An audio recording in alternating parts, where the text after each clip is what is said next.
Assalamualaikum, I'm Afi Izzuddin. In general, flooding is a natural phenomenon. However, due to the establishment of human settlement within floodplains or traditional construction practice, flooding is often considered negative rather than positive. These words were said by Wilson in 2010. In 2010, when this says that flood is consequence of migration of the boundary between land and water bodies, reflecting the normal interaction of the atmosphere, hydrosphere and lithosphere. Even those who live lifestyle which is migration pressures adapted to floods are not immune to extreme floods that only rarely occur, particularly since the last major flood was beyond living memory and in view of the impacts of potential climate change. Water cycle, also called hydrologic cycle, that involve the continuous circulation of water in the Earth atmosphere system. Of the many processes involved in the water cycle, such as evaporation, transpiration, condensation, precipitation, and runoff. Water vapor condenses to form clouds, then precipitation falls to the atmosphere, and as rain infiltrates the land or flows to the ocean. Surface water evaporates and moisture returns to the atmosphere, while transpiration through plants return water to the atmosphere. After water vapor accumulated in the atmosphere, precipitation begins. Like groundwater runoff, some of the infiltrated precipitation can later percolate into streams. Direct runoff calculation is performed on hydrograph via stream gauge and plot against time. Next, I will talk about theory of hydrological cycle. Firstly, evapotranspiration, which is the evaporation of water from the earth and the transpiration of plants. Second, evaporation, that causing the water molecules to become so involved that some of them rise as vapor into the atmosphere. Third, condensation is the transition process from the vapor state to the liquid state. Fourth, precipitation, which is water vapor in the atmosphere is emitted by condensation to form precipitation and release the rain from clouds. From the general knowledge that I said about flood just now, that brings to the next topic, which is forecast. Forecast is simply the prediction of things that going to happen. Flood forecasting can be defined as a process of estimating and predicting the magnitude, timing, and the duration of flooding based on known characteristics of the rain basin, with the aim to prevent damage to human life, to prioritize, and to the environment.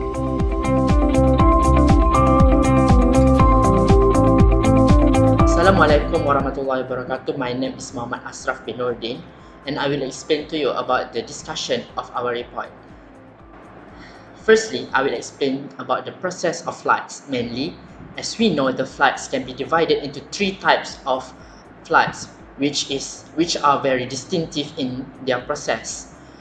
For the first type is flash floods. Flash floods happen when the process happens first, starting with heavy rain falls onto the waterlogged ground. Due to the waterlogged ground, the rainfalls cannot soak into the soil or lands, so it runs down into the river and soak into the river. And the river rises dramatically and bursts into its bank, and also flooding the valley floor, which is residential area and land surface. And that's how the flash floods happen. The surge storm happens because of few reasons, which is first, storm type; second, high wind; third, rising of sea level because due to the melting of iceberg and snow; and also fourth, because of an earthquake. This can happen such in tsunami or hurricane that will bring the water into the land surface from the sea. And that's how the surge storms happen. For the dam failure, as we know, dam is built to contain the water in certain places, such as being as lake and also reservoir. And Dam failure happen because of few reasons such as human error, earthquake, and so on, and many more. And due to the dam failure, when the dam is destroyed, the water will overflow into the land surface, which usually be residential area. As we know, the occurrence of floods, of these three type of floods. For the flash flood, we know in history we has Metro Manila, Johnston flood, Srinagar, Jammu, and Kashmir in India floods. And for the surge storm, Cyclone Mahina, Hurricane Katrina, and Hurricane Camille, which will destroy into few places. And dam failure, which is Bilberry Reservoir in United Kingdom, Iruka dam disaster in Japan, and Mariana Dam disaster. And for this occurrence of floods, show us how the process of each types of floods happens. Flood forecasting materials. In Malaysia, we use automated flood forecasting system, which consists of 5 materials. First, rainfall gauge. Second, rainfall radar. Third, rainfall fallback. Fourth, global forecast system, which is GFS. And fifth, numerical weather prediction, or NWP. By using the forecast materials, we can make a forecast by using this method, which is first we need to do a rainfall and catchment information by determination of how much rain is likely to fall and also the potential of the catchment losses. And from after that, we will do the hydrologic process, which is to convert the rainfall into runoff by providing levels using flow at discrete location in the catchment.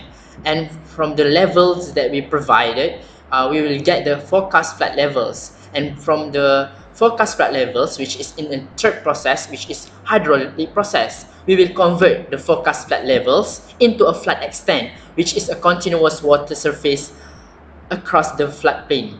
And for the last process is flood outcomes, which is after we get the flood extent, we will give the forecast and the likely affectation of the forecast flooding for warning dissemination to the various stakeholders managing and also planning for a flood emergency by few organizations in Malaysia itself.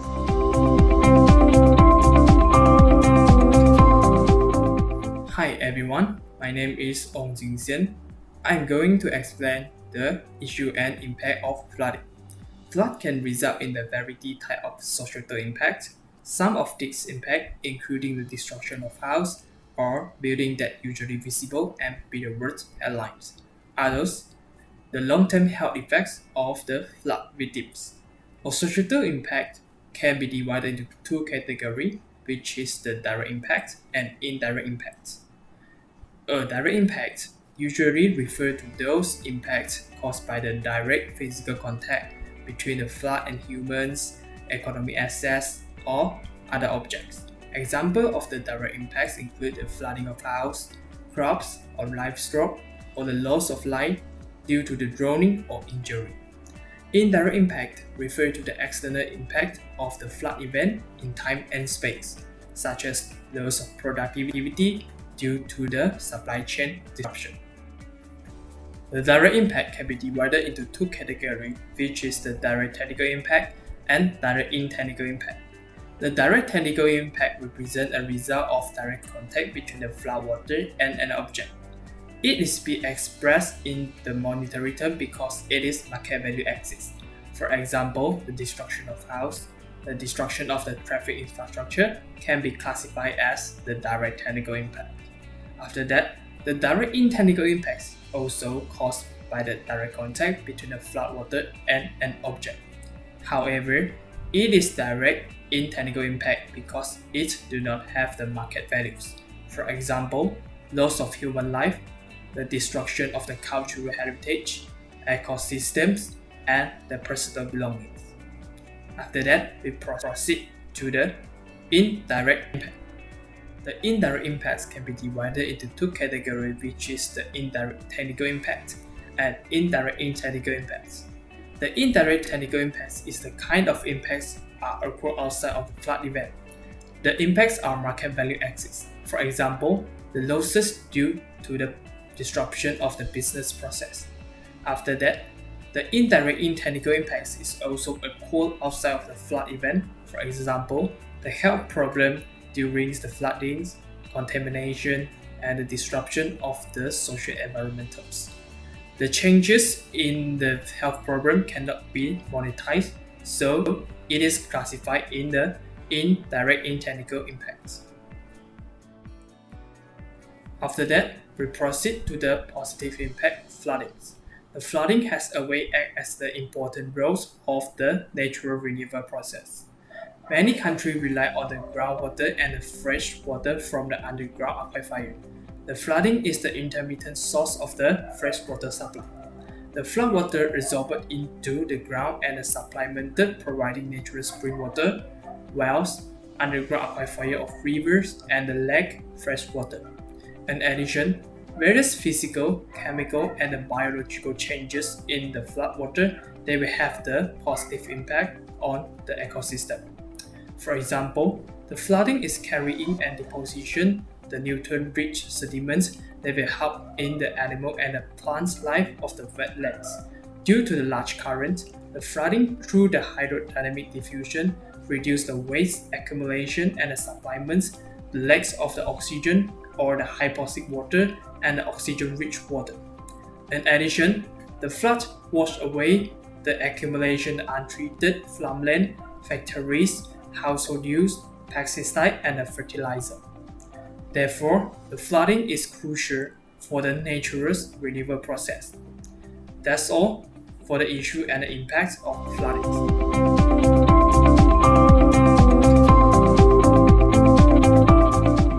Assalamualaikum and hi, my name is Muhammad Nafizuddin bin Muhammad Zudi, and today I would like to present the conclusion for this project, Hydrological Risk Issues in Flood Forecasting.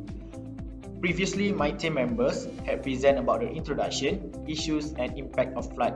So it is my turn to conclude the presentation. For the conclusion, flooding is expected via changes in precipitation, temperature, sea level and river processes, and climate changes.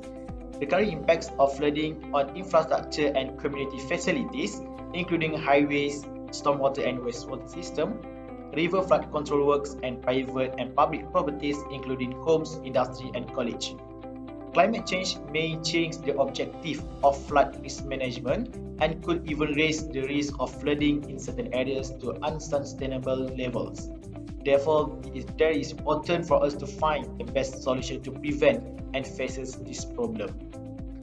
So, I would like to give some recommendation. First of all, implementation of flood control measures. There are two types, which is flood resistant and resilience to floods. Flood resistant is to provide protection to flood waters around the building areas. Basically, it will necessary to locate and seal opening areas such as doors, windows, air bricks, and facilities using proprietary systems. Next is resilience to flooding is focused on the ability of a system to resist the flood, taking into account the consequences of floods. Applying the resilience strategies, decision maker does not to try to fight against floods, but find a way to live with the floods by minimizing their impact. This implies that in a flood resilience policy, flood damage have to be minimized and normal life has to return as soon as possible after flood. Second recommendation is to protect wetland and also introduce plant trees strategically. From our observation, experts claim that wetlands serve as a food floodwater buffer, while trees also reduce soil erosions, decrease river sediment, and increase the absorption of water in the ground. So this will slow down the running of rainwater into flooded streams and allows lower levels of peak flooding. Last but not least, provide awareness of the effect on the risk of flooding. Our community need to know and understand about the risk and danger of flooding. We need to be fully prepared before, during, and after the flooding. A mixture of risk avoidance and risk reduction practice includes controlling current and potential flood risks are very important for us. The best combination will pay attention to the needs of future generations and not lock communities into a future of rising flooding dangers. That's all for the conclusion and recommendation. Before I end this session, I would like to wish and pray for the best to Malaysians that affected with flood this year, 2021, and I hope you guys are doing well and stay strong during this pandemic and rainy season. May God bless us. Thank you.